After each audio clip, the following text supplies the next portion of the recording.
Hey guys, Steven here, Fanatic Perspective. I feel much better. I got my hair cut, trying, getting back to some Looking sort, clean. some Looking form of clean. normalcy.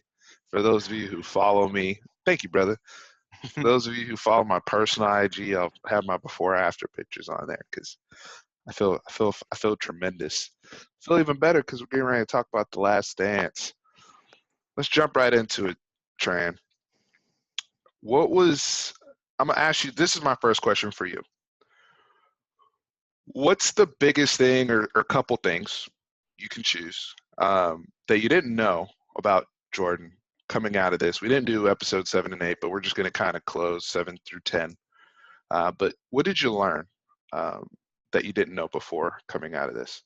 So I definitely knew how competitive he was, but I liked how in depth they went, and to the point of where everyone was talking about him crying at the end of him talking about him trying to instill that competitiveness to his whole team. Him crying, ending, I think it was Episode episode 7. 7 or something like that. Hmm. I wish that they went further into the psyche on why he did that, or why he was crying at that point, because this is 20 years past that time when he was talking about pushing them during practice, pushing them. And I think honestly, it's to the point that he misses the competition. He's at a point in his life where he has no competition, to tell you the truth. And I thought that was just really interesting how they just let him just kind of tear up and say, "Okay, I'm done. I'm done filming for right now. I need a break." I think that's how much it meant to him. It was his livelihood to be competitive and want to beat. I mean, they went into it as like, "Hey, I don't care if it's $1. I want your dollar in my pocket," type of thing. It was like, and he just doesn't have it now, and it seems like he's kind of broken down about it. Very interesting you bring that up because they, when I saw the interview with the director, one of several interviews he's been doing. He's been kind of doing the circuit. Um, he did touch on them saying that MJ kind of rolled for a few minutes and they had to cut it down in that whole sequence. That I think is kind of I've seen that montage now. That 2 minute kind of video that people have kind of cut up on all over social media as motivation, right? And even on LinkedIn today, my wife showed me somebody put that clip on LinkedIn talking about leadership and how that mentality can apply with pushing people and taking people that they don't where they don't necessarily think they can go and getting them there. It applies to anything that you do, right? Not just basketball, but all over sports, all over your professional realm. I I would have loved to see the whole, hopefully maybe they'll release something down the road Like the with behind the scenes the or something behind like the that, the, scenes or the just deleted scenes or whatever. right, because especially with the feedback that they've gotten now that we've concluded these 10 episodes, it did feel like as much as they went over and at times, yeah, I didn't mind the timeline stuff at all until the end. I thought it was a little problematic because they needed to figure out a way to kind of cut it off around the Sonics time period or something, because they were confusing people with the first Jazz series and the second Jazz series. Hmm. And I knew the difference between the two, but those two, because they were back-to-back years, 97, 98, they bled together.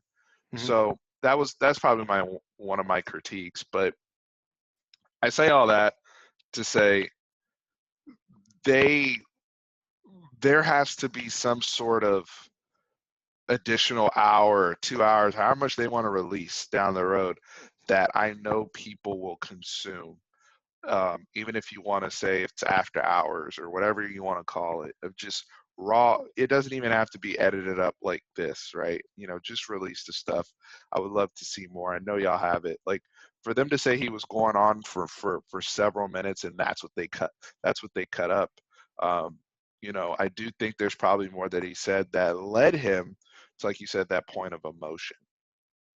Yeah, And another thing that it kind of adds on to it is that you can tell he had the final say on what was probably cut too, because I think if they showed it, he'd probably They keep be. saying he didn't. Mm, They keep saying that, but his people were also involved. That's the other thing. yeah, It wasn't just him. Like his people are basically acting as proxy for him. So go ahead. yeah, and one thing that I wish they kind of went in on is how much loyalty he has. Because if you actually gain that loyalty from him, you're his forever. Like he did not like Steve Kerr. He didn't prove himself until Steve Kerr stuck up for himself and Mhm. tried to fight him. He said that kind of gave me a little respect for him. And then once he trusted him with that three, well, it wasn't three, is the crossing from the top of the key. It nails it, That was the nailed the first shot. Jazz. Yeah, yeah, yeah. Yes. And he nailed the game winner that brought him their fifth championship. He said, then Steve Kerr's my guy forever. Like we're just off of one bit. Like I trusted him and he came through for me, type of thing. And that loyalty it shows to even today. I mean, the way he spoke about Steve afterwards. So I totally agree. And you see it with Scott Burrell, and not like that Scott Burrell had any meaningful moments like that, like a John Paxson or a Steve Kerr, but in terms of their friendship, like a lot of people are saying, well, did Jordan go too far? Was he too much of a bully?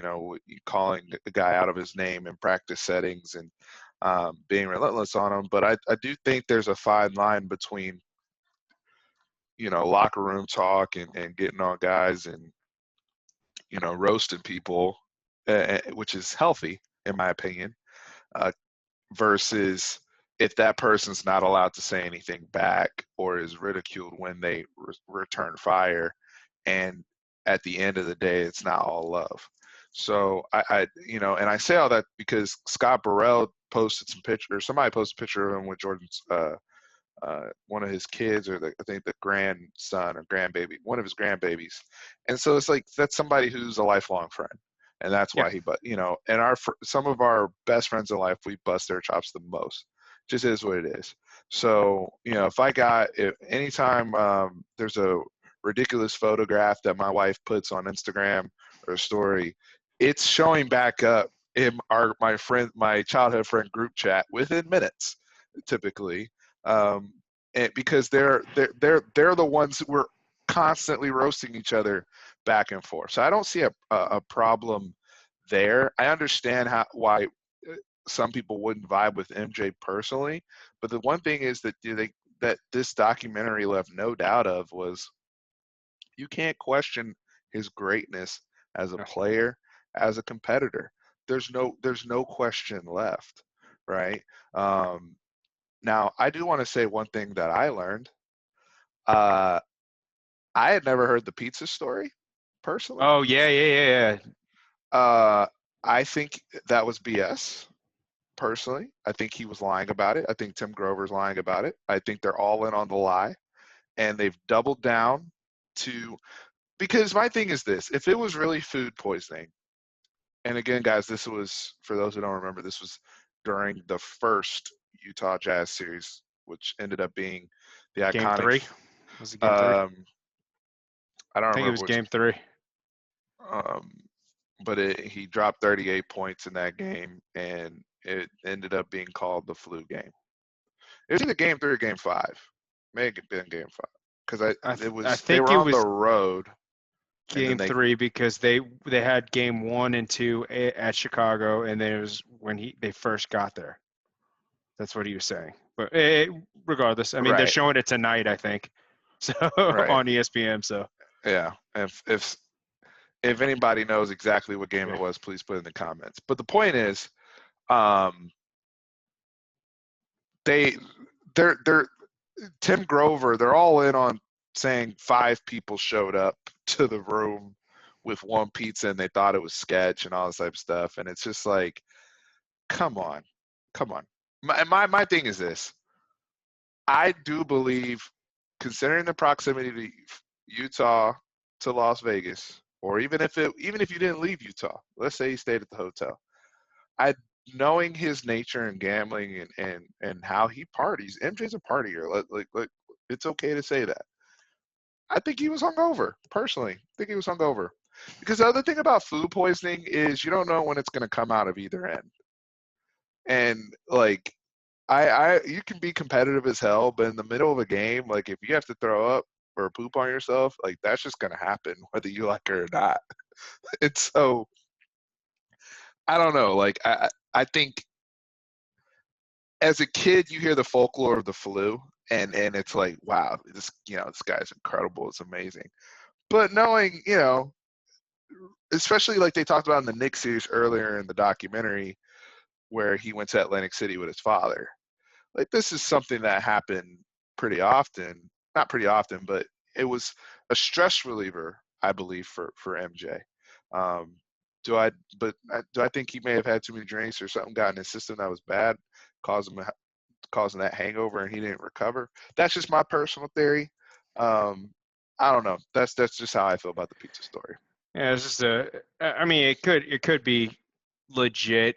He had food poisoning, but there was not 5 people that came to. They would not have eaten that if that would have been extremely. If it was probably one person, and it just say, let's make it a little bit grander. The big fish Yeah. story. It went from 1 to 2 to we're at 5 now. Then he So said I was the only one yeah, that ate the pizza. yeah. Nobody else ate the pizza. I ate the whole damn thing. But this was a tremendous look. And I've always told people about that Game 6 in the second run. The Scotty back thing. I remember them shuttling him back and forth in the locker room Mm-hmm. real time when I was watching that game. And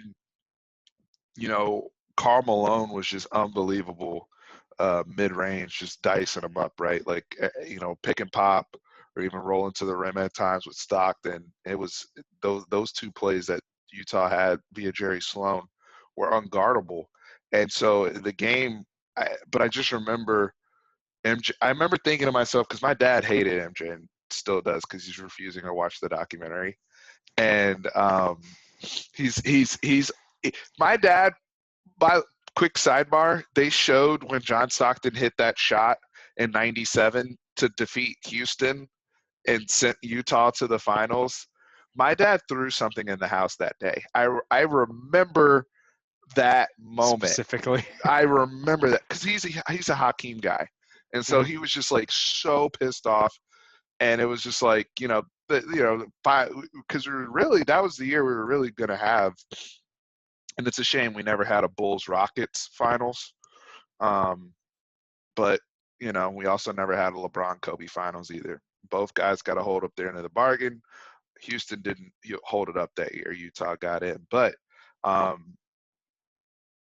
just remember telling my dad, I was 10 years old at the time, I'm like, MJ's not going to let him lose, man.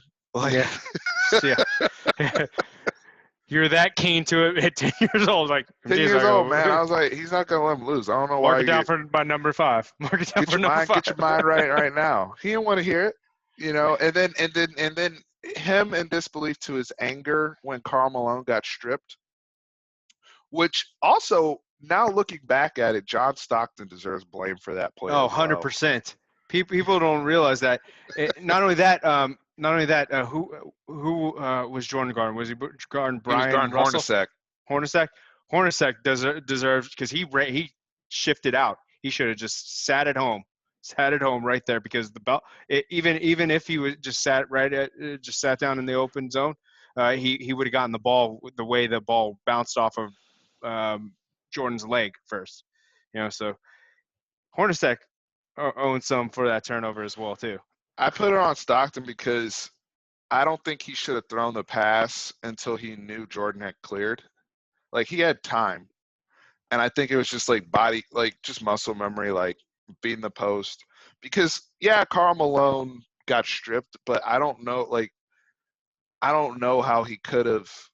He doesn't have eyes in the back of his head. Anticipated it. Yeah, you Yeah, couldn't how he would anticipate have it. anticipated that, right? And he doesn't know that Jeff Hornacek didn't sit, right? So it's like, I'm assuming he's gone already, and that play occurred. And it's one of the all-time greatest basketball sequences into somebody's career. I understand he went on and played for the Wizards, but we're not acknowledging that here. Just like the documentary didn't even bring that up. They were just like, they acted like he rode off into the sunset. They didn't bring up the Wizards. They didn't bring up him as an owner. They didn't touch on. I was like, oh, MJ's people were all over this. To your point. So they were like, he retired. He did average 20 in Washington, but he Oh, was the other he player. was people bring up Washington because the team wasn't good, but he was actually at 39, 40 years old, he was phenomenal. I was living in DC during that time, so it was, it was unbelievable to just even be in a city where MJ was playing, That and it was aura. still, yeah, that aura. Yeah. And now I was living there, and I'll never forget the game against the Hornets. He dropped like 50 something, and he was like damn near 40. I think he was like 40 at that point. And it's just like the fact that you could still do that, like at such an advanced age, and at that point he was probably 20 to 25 pounds overweight, and out of shape. Like he wasn't even the same figure at that point. So, but the competitor never died, and it's very, very interesting. They took some time. They went over Steve Kerr's backstory, Mm-hmm. and just really, I think it kind of spoke to the role players that were willing to step up. I love the fact that Steve Kerr had the foresight to go and kind of talk to John Paxson about that role and guys, because that role has evolved in today's game.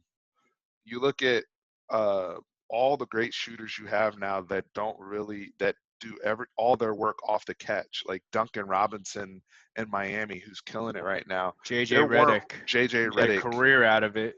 Klay Thompson doesn't dribble, and these guys are better athletes and bigger and all that type of stuff compared to like a Steve Steve Kerr. Kerr or Doesn't John mean that Paxson. Steve Kerr Yeah. wouldn't have had the same success in this era. I'm just saying the examples I listed. Mm-hmm. But guys that are just able to find space, and Steve Kerr and John Paxson and guys like that, surrounding the BJ idea of when you Armstrong. play with LeBron, right? BJ Armstrong, Craig Hodges. Yeah. When you play with LeBron, surround him with shooters, right? He can find guys on the wings, get him a Kyle Korver, anybody he's played with, Mike Miller. That role has evolved because guys are better understand, and as we age and mature in basketball together as a society, it's like, hey, the spacing that these guys can create is unbelievable. Yeah. Yeah. So, Go ahead. oh, go ahead. No, go ahead. I was just gonna add on. Ray Allen, like the people that you surround around these studs. I mean, the upper echelon of athletes in the NBA. It was kind of passed along by these the previous years. The previous players like John Paxson, and it's a good model for those players. Yeah, I mean, it's just an ability. Hey, I'm not commanding touches. It's one of those things where I'm ready when called upon. I'm here, right? And just having that mentality. Today on NBA TV, I think it was, they were re-showing OKC versus Golden State Warriors in 2016, Game 6, when the Warriors came back and won that game. They were down at that point 3-2, but they were down 3-1, and they won that game in OKC and then went on to win the series. And Klay Thompson was unbelievable, right? Game 6, Klay he went off. But they showed a stat during the game where it was like he only passed the ball 19 times the whole series. So like every time he was getting the ball off the catch, it was going. Shooting. It's going up. It's going up, right? But that's his role. And it brings me to this. A lot of people talking about Scottie Pippen got a bad look in this documentary. Horace Grant obviously has been very, very upset. But the reason why those guys had success is because they ultimately had to embrace their role, and they had to. The only time they had friction was when the egos got in the way. Whether it was Dennis Rodman when he was like, "Well, I want to be counted on," to do something. I want to be a contributor. Like even Rodman had an ego. They show him as a happy-go-lucky, bruh steps off in the middle of the finals to go join NWO, and it's like, what the hell is going on here? But everybody has an ego to some, and I think that's why, in my opinion, the second Bulls run, that three-peat run, is actually more impressive than the first one. And I don't think I would have had that opinion before watching this documentary, because that second run, because of what Scotty went through when he was by himself, and he kind of had a little that meltdown, if you will, when the ball was going to go to Tony Kukoc instead of him. Yeah. I also think he also realized, like, I'm not an alpha, and that's okay. Like, there's a lot to be said about some people have to be great number two. Some people have to be that great, defender or 3-point shooter or rebounder, role player, or that big. Not everybody's always going to like their role, but in order for us to win, you have to accept that. And I think that second team, at that point, Scotty had already realized, like, he had gotten to, because the people forget the following season they weren't going to make the playoffs. People always love to bring up, well, if MJ's so great, how come they won 55 games the year that he retired, and they went to Game 7 against the Knicks? Well, again, like they showed you, this, they had a system. They're running the triangle offense. We talked about this on a different episode. But the following season, they were not in the playoffs when MJ came back, and there was only a month left in the season. They ultimately, yes, they lost to Orlando Magic, but he got them up to a 5th seed that year. But Scottie Pippen was still there, right? Scottie Pippen, who everyone say, oh, he's the second best player in the world, he was on the brink of not making the playoffs on his own. And he needed that to realize you're not a number one, and that's okay. There are some players over time that we see that will evolve into a one, like a Kawhi Leonard, unfortunately, or other guys who can blossom out of their roles. But do you think that Klay Thompson can ever be a number one option on a championship team? I don't think so. No. But I think he's he could be a perfect for his star. role. I think Yeah. he could be a star and like an all-star, but I don't think you can take him like what Toronto did with Kawhi, and I don't think he's winning the championship with Toronto. No. And No. I love Klay. I love his toughness. I love his shooting. Absolutely. I love his defense. But it's just that's my opinion. But he's perfect for what he's asked to do within the confines of the role. And there's not a lot of alphas. That's what this documentary has taught us. I feel like there's really not a lot of alphas, and the quicker that you can accept the best possible version of what you can be for the role, you can make a lot of money, right? Alphas aren't the only ones that get paid in the league. You can make a lot of money, and you can have a very successful career and win a lot of games and possibly championships by embracing that. And that second Bulls three-peat team, outside of a couple hiccups here and there with Rodman, everyone really did embrace their role. Like Ron Harper was a stud. I'm glad they showed some of his Cleveland stuff. Ron Harper was a guy averaging like 23 points a game as a rookie coming into Cleveland. And he went to the Bulls, and granted he had the knee issue and all that type of stuff, but he was averaging like 6-7 points a game with the Bulls because his role was to be that dynamite defender in the backcourt and to keep the offense moving and getting the ball to Michael. So I'm really happy how that particular piece turned out.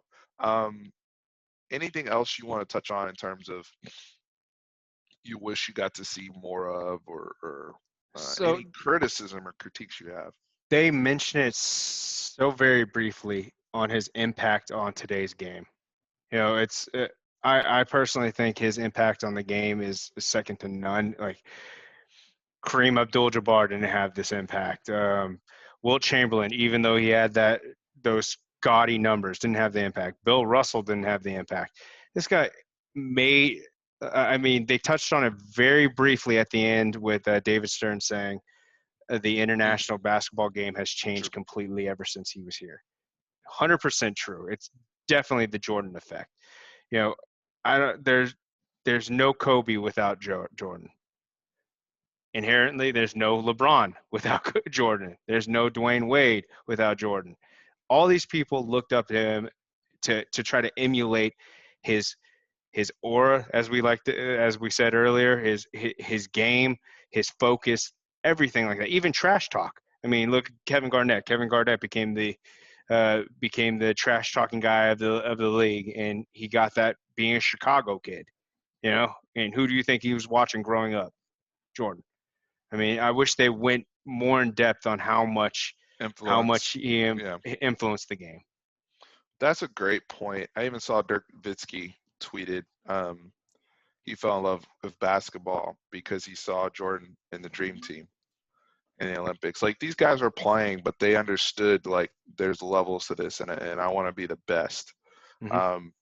You know, LeBron, to this day, I know he had a brief period where he wore number 6, but he still wears number 23, right? And has been open about saying as well that the league should probably retire the number. I think Miami Heat actually retired number 23, and he never Mm-hmm. played for them. Mm-hmm. So, like, just craziness like that. Again, the way he's revered by his peers as a player.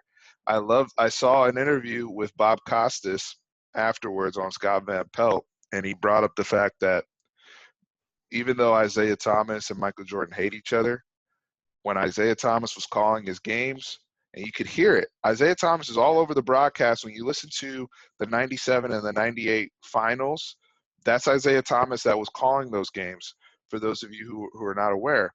And he's talking about Michael's greatness. And during it, like, you would never know that they had the pre-existing, negative back and forth that they did by how objective he was in announcing his games, because he was that good, right? There was no reason to slander him. We see that go on today. I mean, no BS. I just saw Paul Pierce try to say that LeBron wasn't a top 5 player all time, and he was arguing with Jay Williams and Jalen Rose on ESPN. I'm just like, this is a guy who was LeBron's nemesis for a while. And I'm like, damn, like, how can you say, and of course, I think Paul is wrong, and I have LeBron on my Mount Rushmore personally, Mm-hmm. and I believe you do as well. Yes. But it's just like, of all people that should know better, it's Paul Pierce, considering how much basketball he played against them. But I also think that speaks to the different level of respect that Jordan still gets over everyone else, because you will never see not one Michael Jordan foe, A, not say he was the GOAT, or B, say he's not even a top 5 player. You can't find that guy, right? So even the ones that hate him. So I think it's very, very interesting. Let's move on to something else we wanted to discuss. We're both Spurs fans. And, I think it was only us that, when I say us, I'm talking about Spurs Nation. We're over here like, so who won the championship the following season? Just like. So yeah, it was great. It was great. We won the championship, but we were thinking at a higher level. We're like, we had a chance to play Jordan, Kobe, and LeBron. 3 of probably the top 10 players. And we're talking about the Duncan, Popovich, Yes. Tony Parker. Obviously, those guys didn't come along till 03 and 01, 03 later. But essentially the Duncan era could have faced, like you just said, Jordan, Kobe, and LeBron. And I'm saying Kobe, throwing Kobe in there because for a long time, I'd say about 7 years straight. Hey, if it was going to be, if you're going to win the championship, it's going to be between San Antonio or LA, and that's why I'm saying that. It was a de facto championship. If we were facing each other in the Western Conference, but and at that case, that if we would have beat them, we would have dethroned 3 different dynasties. So let's get into that. A couple questions. First question is this: the 99 Spurs. Let's assume, because let's be honest, and we're both diehard Spurs fans. We actually need to make more Spurs content for this channel. We've been very, very sad with how poorly we were doing before the season ended or paused. But the 99 Spurs, we defeated the 8-seeded New York Knicks that did not have Patrick Ewing. These are just the And facts. let's be honest. If the I'm gonna Bulls are make the healthy, assumption yeah, if the Bulls are healthy, they they're winning. make Yeah, it back to the finals. I don't remember off the top of my head. I don't remember what happened to the Pacers that year because it's weird. 4-point play. 4-point Oh, play. that's right. Yeah, That's right. 4-point play. That's right. Larry Johnson. Totally So forgot about that. it went from it would have been a 2-2 Because the series. Pacers, Yeah, it yeah, would have the been to a Pacers. 3-1. Yeah, with that play. So the Pacers made it there in '98. Had one of the all-time great. Honestly, gave the Bulls their toughest run, tougher than Utah did. That was, and you could probably make the argument, '98 Pacers was the second best team in the league. Now, and then they made it back to the finals in 2000 when they lost to the Lakers. So '99, I completely forgot about the 4-point play. So thank you for reminding me of that. I still think the Bulls, all things considered, they at least make it to the finals. So now they're going for 7. How do you think the '99 Spurs would have matched up? Do we still win that championship, or do you think the Bulls, Jordan gets his 7th, and the Bulls win 4 in a row? So let's break it down. If you want to break it down by position. So I think our bigs were better. We beat them in the bigs. That's the matchup for the Spurs. We beat them in the bigs. You have the Twin Towers. David Robinson was still a very, at that point he was a very good player. He was 2010, but he went down to like 15-9 in the playoffs. In the playoffs, yeah. But Duncan also, it started to go Duncan. But he's that rim protector at that point. Sure, defensively, David Robinson is still elite then. So you definitely have the matchup advantage down low. I have a check on the 4 and the 5. Now let's go to the 3. Sorry, Scotty's going to beat out Sean Elliott. Although Sean Elliott did hit the miracle. Yes, he did. But I'm sorry, he's still beating out Sean Elliott. Okay. Shooting guard, Jordan. I mean, I love Mario Elie. Then our point guard position. I go Avery. I go Avery. I do go Avery as well. No disrespect to. And then not only at that point was Ron Harper. Did Ron Harper play after that year? I don't even remember. Oh no, he did because he went to the Lakers. He did. He went to the Lakers. Yeah. So, but now let's go to our bench. So I would think that Steve Kerr would make it one more go with them. I think they'd try to bring Steve Kerr back. We had Steve Kerr. We had Steve Kerr. Steve Kerr didn't do much. He averaged like 2 points a game in that run for us. We had Jaren Jackson was more the guy. You know, him and Mario Elie were kind of going back and forth at that 2 spot. And I do like our bench. Because we had Antonio Daniels, who he played more later on. We really were like, I mean, he had more Malik Rose, right? Who ended up playing a big role in 2003 as well. Yeah. We weren't necessarily deep. I do think the Bulls would have had an advantage with Tony Kukoc. I do think Tony Kukoc is better than anybody else we throw off the bench. They probably start Kukoc in that series against us like they did against Utah to try to create more space. Yeah. Taking one of the bigs out. But I will say this. Of all the teams that Jordan faced in the finals, yes, Jordan did beat Shaq in conference and did go through some good bigs. A lot of people like to say Jordan never went against good bigs. But he did in the playoffs because he had to beat Shaq. He had to beat Patrick Ewing many times. However, I always liked our matchup against them because of how we utilized David Robinson and Tim Duncan and how they played together. The Bulls wouldn't have had an answer for Duncan.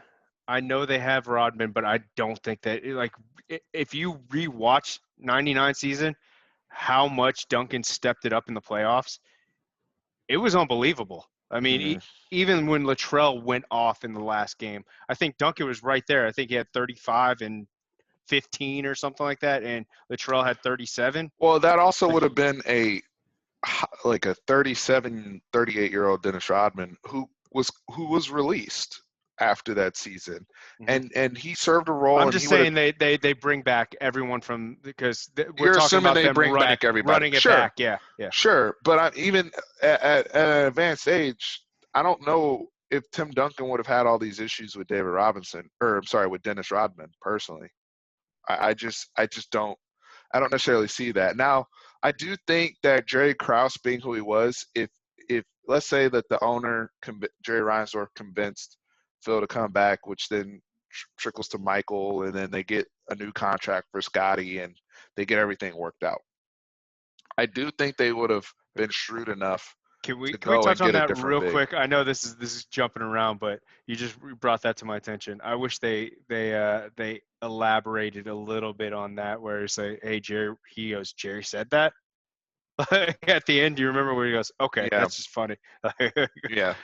Like, which Well, brings to your point from, I think, the episode 4, where you said, I think Jerry Reinsdorf is going to turn around and become the villain in this one, which, it kind of alluded to that at the end. alluded to it, but Yeah. the thing is, with him still being alive, and I do think he has a particular relationship with Michael Jordan, because he paid Michael even when he went off to play baseball. And granted, he's also the owner of the Chicago White Sox, and they seem to have a very interesting relationship where Michael wasn't gonna go all, say something out of pocket on Yeah. Reinsdorf. Like, he was Yeah. more kind. He didn't know shit to Jerry Krause, and Jerry Krause didn't draft him. So he's just like, I don't really care what this guy has to say, and Yeah. didn't really give him that credit that he deserved. I did also think it was interesting at the parade, they did give Jerry Krause some credit when the fans were booing, and it was Scotty who actually brought that up. But looking at 99, um, we know what the matchups are. We know what the advantages are for both teams. Who would have won the series, Trent? And it's just so hard to bet against Michael, but at the same time, I don't think they faced a tougher challenge in the West than what the Spurs were at that time. I think that was the Spurs' year to break through. And I know they're young, and it's the first time they've been in the finals.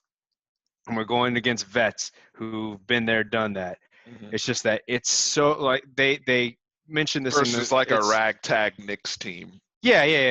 It's so hard to win 2 in a row, let alone 3, let alone 4 in a row. And this team had a young superstar with veterans all around him that got him ramped up to the point where he became one of the best power forwards of all time. So, I So mean, that Spurs playoff run, by the way, they only lost 2 playoff 2 games. playoffs games. Yep.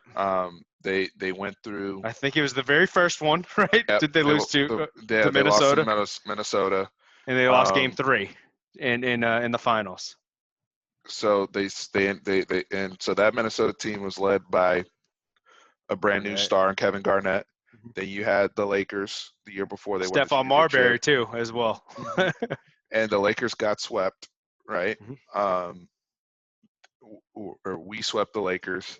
And the Lakers, that was them also the year before. They had won 61 games, Mm-hmm. which was funny because they briefly mentioned in the documentary that the Jazz had swept the Lakers.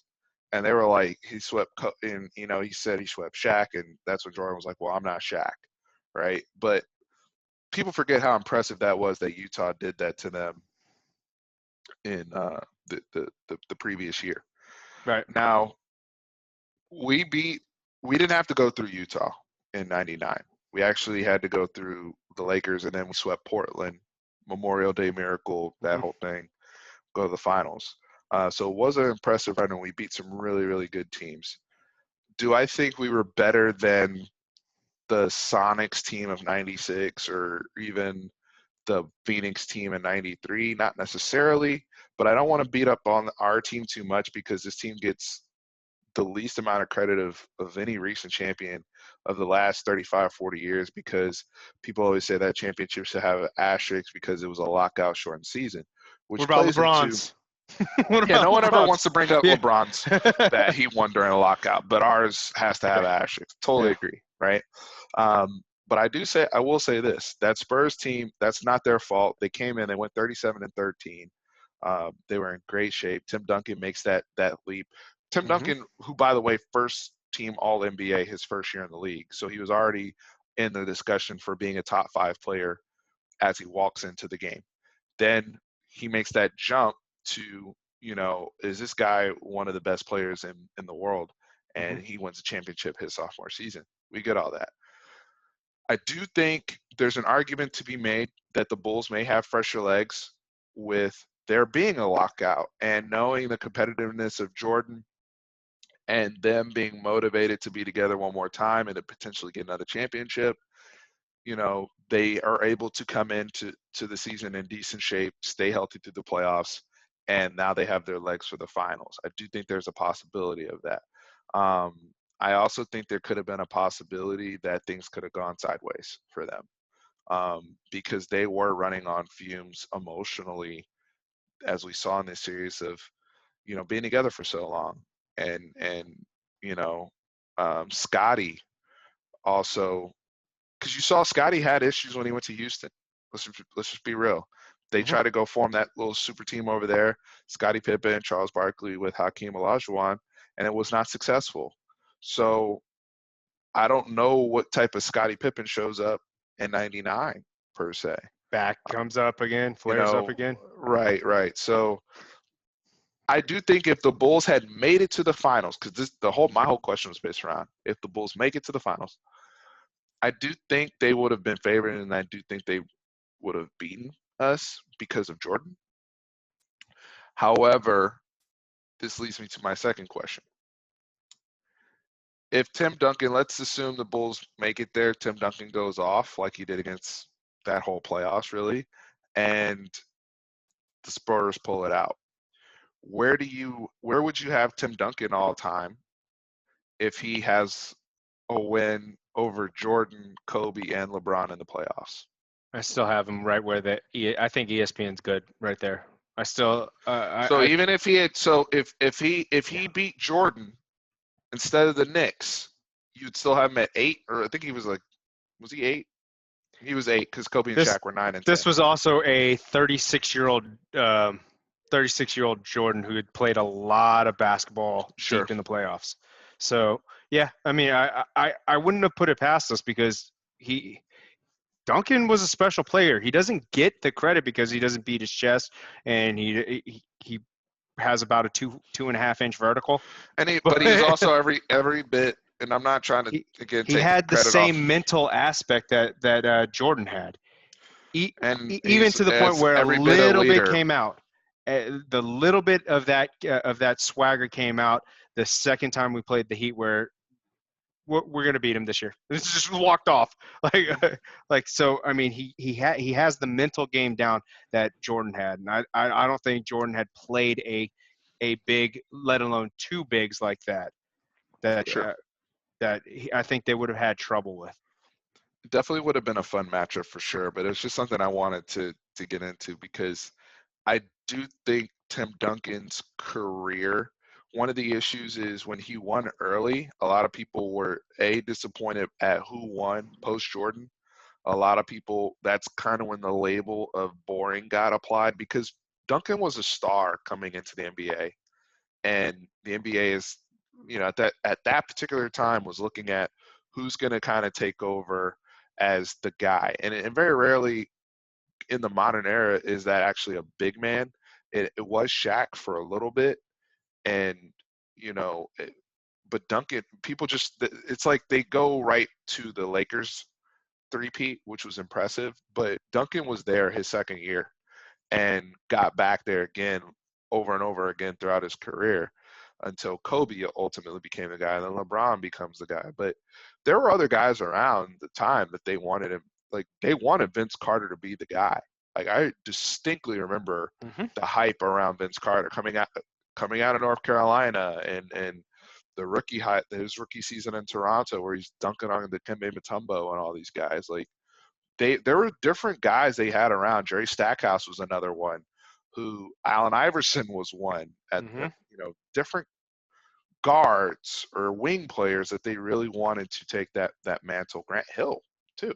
So I do think long term, um, if Duncan had that though, with the because of the thing about the LeBron Jordan debate that the world wants to keep having, that I don't think is really there personally. Duncan would have had wins over both of them potentially. And I hate arguing hypotheticals, but like, we're doing it. And it's like, I do think he's better than the eighth best player of all time. I do, like you said, with what we know and in the realm of reality, yeah, he's appropriately ranked in my opinion. Um, and as a Spurs fan, as Tim Duncan's my favorite basketball player, he's appropriately ranked there. But going back and just wrapping up with this particular documentary, I am I'm so happy that they did this. I'm happy they were able to get it done. They mentioned that they didn't finish even editing episode 10 until the Thursday before this past Sunday night, which is crazy to think about. Um, and I'm it was just an incredible basketball viewing experience, Tran. Yeah, it was very nostalgic because I remember watching that all on NBA on NBC. You know, just waiting to see these matchups that were put up against each other and just see how great he was.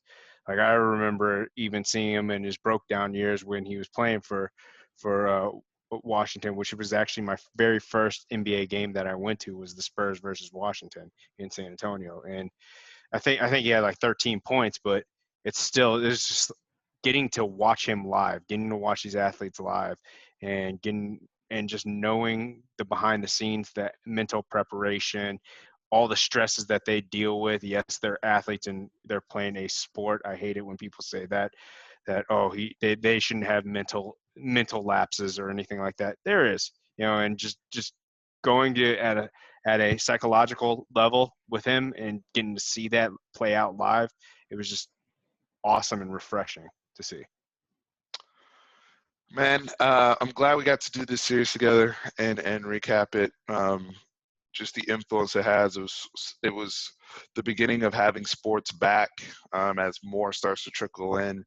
For those of us who follow us, you know, college football wise, we'll have another video out just discussing some of the recent news in the sport. But overall, um, you know, let us know your thoughts, what you learned, what stuck out to you, or if there was anything you wish they included. I know selfishly, I also wish they had the Michael Jackson Jam video in there from 1992. I think that would have been a cool thing to toss in there. Also relevance because that would have shown the popularity and the height that Jordan was at in the world. But there's just so much. It's so much. You know, you're big when we're saying there's so much and there's 10 hours to fill, right? And it's like, still, that's not enough to tell the full story. Yeah, But it was a and very, it's very good not. one. It's not. I'm still wanting more. Still wanting more. Hopefully, they can release some of that behind the scenes stuff, like you said, and that we can dive into a little bit more. But Tran, I appreciate you, and I we'll be appreciate back. you, man. We'll be back soon, guys. Make sure you like the video. Make sure you like these videos so we can Like and share. Like and share. like and share, put it out for other people to see. So appreciate you guys. Later. Thanks, guys.